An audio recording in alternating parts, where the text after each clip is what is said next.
This is KUGAN CASSIUS for iFILM London. We are at the Grosvenor House Hotel here in London for the announcement of Ricky Burns signing for Matchroom Sport. With me I've got Ricky Burns. First of all, Ricky, how are you? I'm doing good, how's yourself? I'm very well. Second of all, when are you fighting ADRIEN BRONER?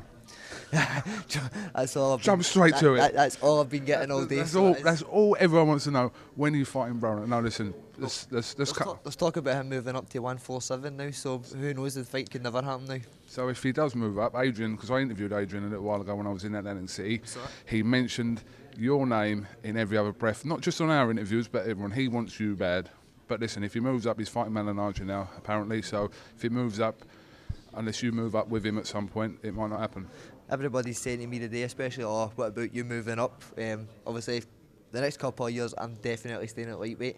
There's too many big fights out there, especially obviously with the unification fights and that, there is talk about them. Obviously, speaking to Eddie, he is still keen, obviously, to maybe try and make the Vasquez fight.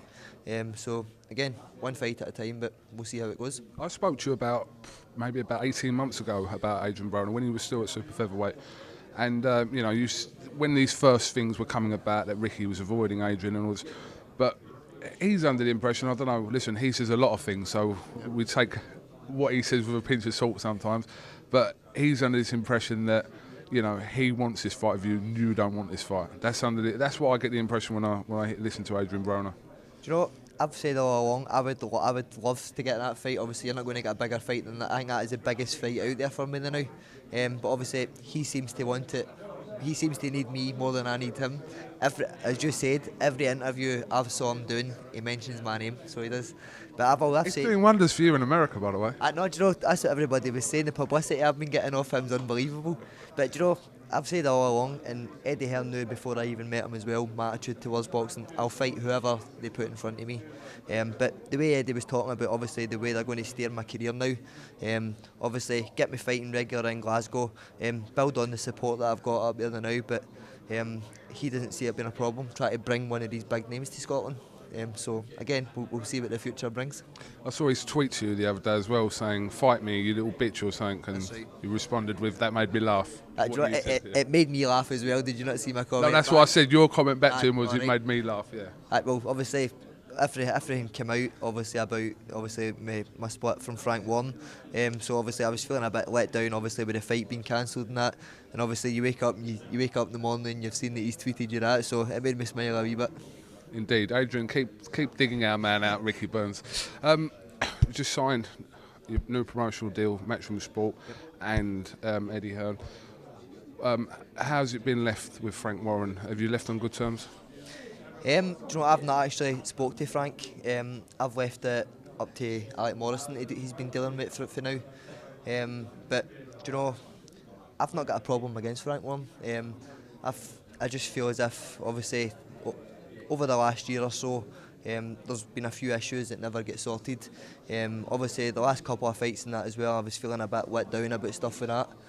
But I'm grateful for everything that Frank Warren's done throughout my career. At the end of the day, he's got me in this position where I'm at now, obviously world champion. But as I said, there was things that needed sorted which never happened. And after sitting down with Alec and speaking to him about it, we felt as if obviously going for a new promoter, it was the best option for us.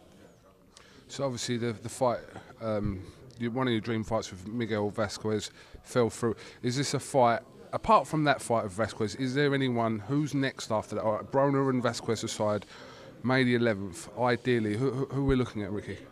Do you know, no names have been mentioned to me yet. He did say, Eddie did tell me what he was wanting to get a big name over.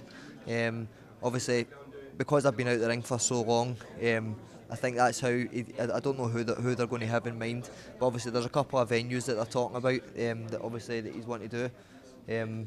Hopefully we should find out the opponent in the venue next week, but you know, I said to Eddie all along, I don't care who I fight as long as I'm fighting regular. I think obviously joining up with Eddie in Matchroom and obviously Sky as well, I'm going to have stability in my career. So again, I'm just really looking forward to what the future's going to bring. And just finally, obviously I know you was deep into training camp. What have you done now? Have you taken a little, you know, keeping it ticking over, so to speak, and now you're back out in May? I took last week off, never done anything because I was actually ready to fight. Obviously, when I heard all this about the Vasquez fight, but there's been that many rumours going about. Obviously, I don't know what to believe. I still don't know the truth.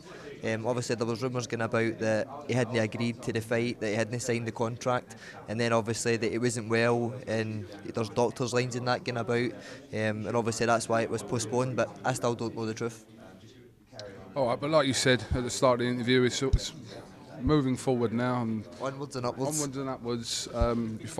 You're back on Sky Sports as well, so you must be pleased about that. No, do you know, I'm just the way Eddie was talking about, obviously the way he wants my career to go now.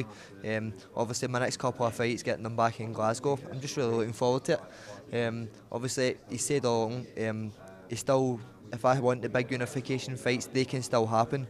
But obviously he's going to try his best to obviously get me home support and bring the big fights to Scotland. So one fight at a time. But I'm looking forward to what the future's going to bring. By the way, I didn't know this was you today. Eddie told me he was signing Roy Jones Jr. So I was expecting Roy Jones Jr. to be walking in, maybe followed by Steve Collins, and then little lightweight Ricky Burns, who is world champion by the way, walked in. Do you know, there was loads of names getting through about, especially on Twitter and that. But obviously there was a few people interested when they found out I had left Frank. But I feel as if me and Alec felt as if we both made the best move, and obviously joining Eddie Hearn in Matchroom. So. All right, we can leave it there. Ricky Burns, thank you very much for talking to iFILM London. Look forward to coming up May the 11th in Scotland. Yep. You'll treat me to breakfast as you promised last time. You get your square sausages again? Square sausages. I'm one of them square sausages. All right, and thank you very much for talking to iFILM London. KUGAN CASSIUS with the WBO lightweight champion, Ricky Burns for iFILM London. Thank you very much.